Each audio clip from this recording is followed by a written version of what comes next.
We are a family. We are Liverpool. This means more.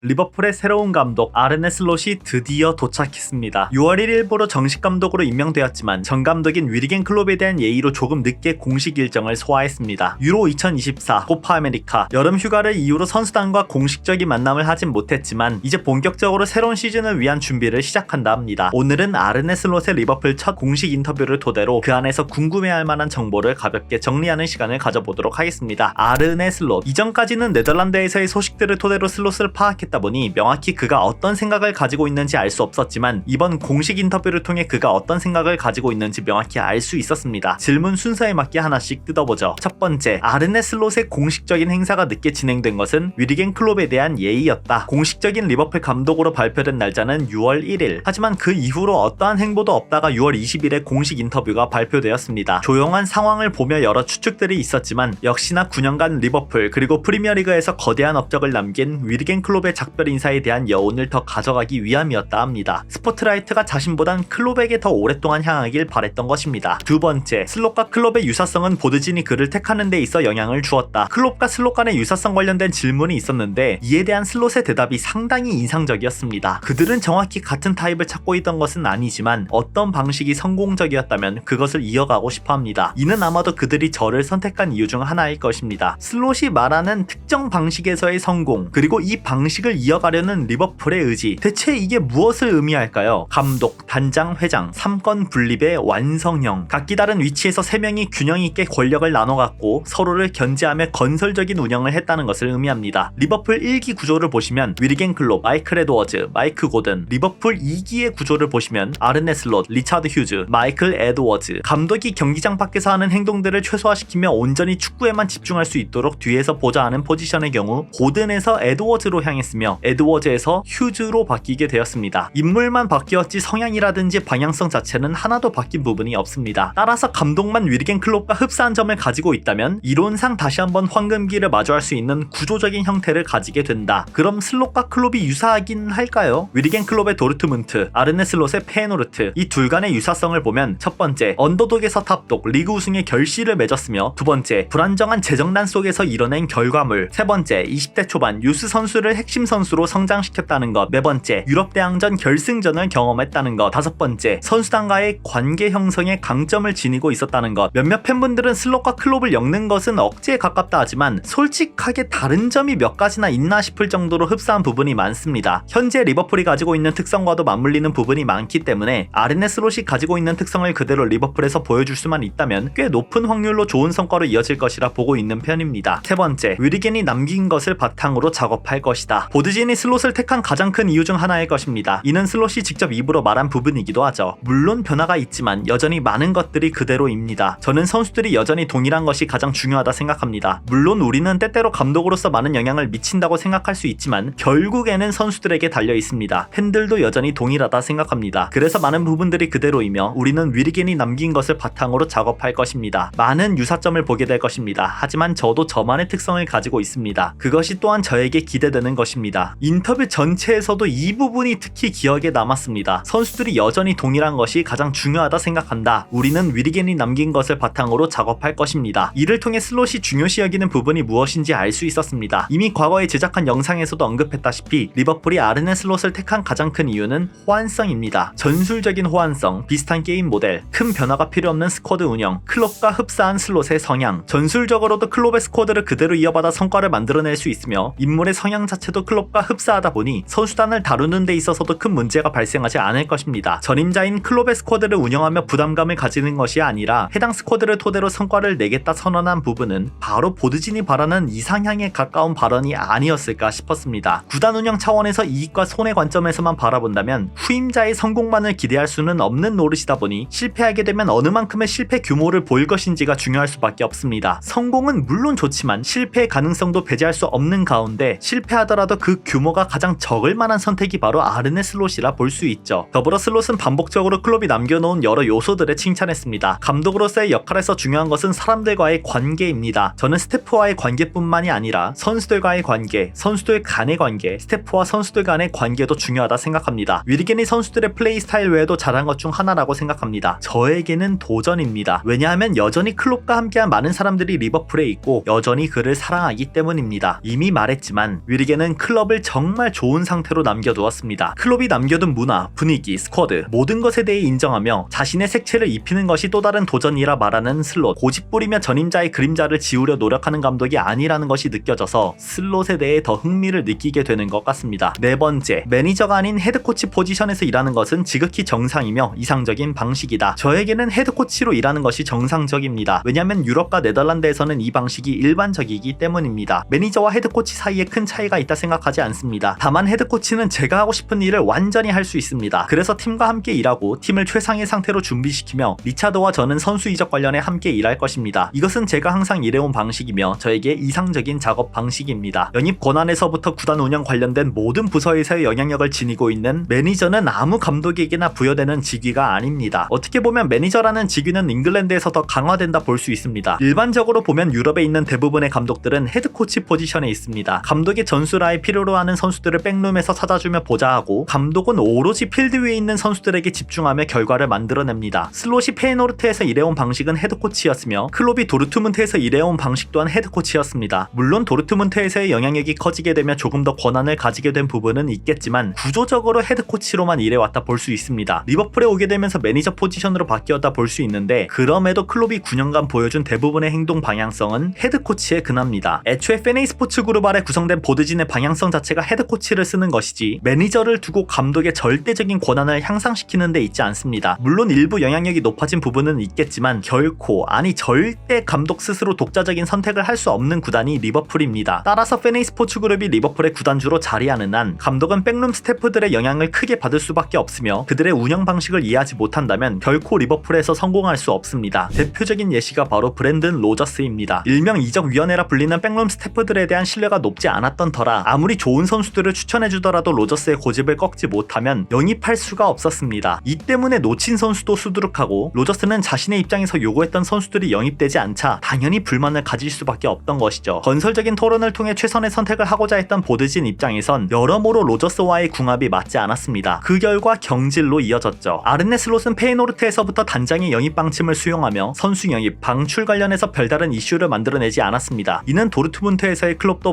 마찬가지였죠. 시간이 흘러 아르네 슬롯도 매니저 포지션을 요구할 수는 있겠지만 앞서 말한 대로 페네이 스포츠 그룹이 리버풀에 있는 한 감독이 독자적인 행동을 할 수 있는 수준의 권한을 가질 수는 없을 겁니다. 슬롯이 지금까지 행해온 방식대로 리버풀에서 일할 수 있으니 당장은 큰 부담을 가질 필요도 없겠죠. 다섯 번째, 수석 코치 홀스호프 그리고 퍼포먼스 코치 루벤 피터스. 아르네 슬롯과 함께 리버풀에 합류하는 코치는 총 3명입니다. 수석 코치 홀스호프, 퍼포먼스 코치 루벤 피터스, 골키퍼 코치 파비안 오트. 수석 코치와 퍼포먼스 코치는 페이노르트에서 같이 일을 했고 골키퍼 코치의 경우 외부에서 데려왔습니다. 첫 번째로 수석 코치를 보시면 홀스호프는 페이노르트 시절에서부터 슬롯과 함께 했으며 22-23 시즌부터 네덜란드 대표팀 수석 코치도 겸임하고 있었습니다. 어떠한 특징을 가지고 있는지 자세한 내용은 없지만 네덜란드 대표팀 코치로 일하며 반다이크, 각포, 그라벤베르와 훈련 세션을 함께하고 소통을 해왔다 보니 리버풀에 와서도 네덜란드 선수들을 바탕으로 라커룸 장악을 빠르게 할 수 있을 것으로 보입니다. 반다이크도 대표팀에서 홀스호프의 훈련 세션에 대해 긍정적인 코멘트를 하기도 했었습니다. 그렇지만 결국 성과가 중요하겠죠. 다음으로 루벤 피터스. 피터스 또한 페노르트 시절에서부터 슬롯과 함께 일했습니다. 리버풀에서도 당연히 피트니스 파트 총괄을 맡게 될 것으로 보입니다. 지난 8년 동안 클롭의 곁에서 피트니스 담당을 했었던 안드레아스 콧마이어의 자리를 루벤 피터스가 대체하신다 보면 됩니다. 슬롯이 선수들의 피트니스에 대단히 관심이 많은 가운데 세세한 관리를 도와주는 인물이 피터스라고 언급이 되었었거든요. 많은 경기를 소화해야 하는 리버풀 특성상 피터스의 역량이 대단히 중요할 것으로 보입니다. 세 번째로 파비안 오트. 90년생 33살의 골키퍼 코치입니다. 현재는 미국 대표팀의 코치로 코파 아메리카에 참가하고 있으며 존 악터버그의 자리를 대체한다고 보시면 됩니다. 벌리, 메넨글라드바흐, 미국 대표팀. 메넨글라드바흐에서 그만두고 미국 대표팀에서 오랫동안 일하는가 싶었더니 페네이 스포츠 그룹의 부름을 받아 리버풀에 합류하게 되었다 합니다. 젊은 나이에 인정을 받고 있는 코치로 리차드 휴즈와 함께 의논 끝에 데려왔다고 하네요. 이렇게 총 3명의 코치가 슬롯과 함께 입단하게 되었고 향후 코치진 변화에 대해서는 어떻게 될지 지켜봐야 합니다. 인터뷰에서는 한두 자리를 더 보강하기 위해 찾고 있다 됐으니 프리시즌 동안 추가 합류되는 코치가 있을 것으로 보입니다. 이렇게 슬롯의 첫 인터뷰 내용 속에 담겨진 몇몇 내용들을 자세히 풀어보았습니다. 인터뷰를 워낙 잘하는 감독이라서 그런지 궁금한 내용들도 잘 대답해주고 전임자인 클롭에 대한 존중이 한가득 느껴졌습니다. 우리가 이미 영상을 제작했을 때 예상했던 것처럼 슬롯은 클롭과 많은 유사점을 토대로 새로운 시즌을 보내게 될 것입니다. 하지만 그렇다고 동일한 감독은 아니니까 프리시즌에 어느 측면에서 변화를 주게 될 것인지 지켜보면 좋을 것 같습니다. 슬롯 전술 관련해서는 프리시즌 시작될 때쯤 다뤄보도록 하겠습니다. 그럼 안녕!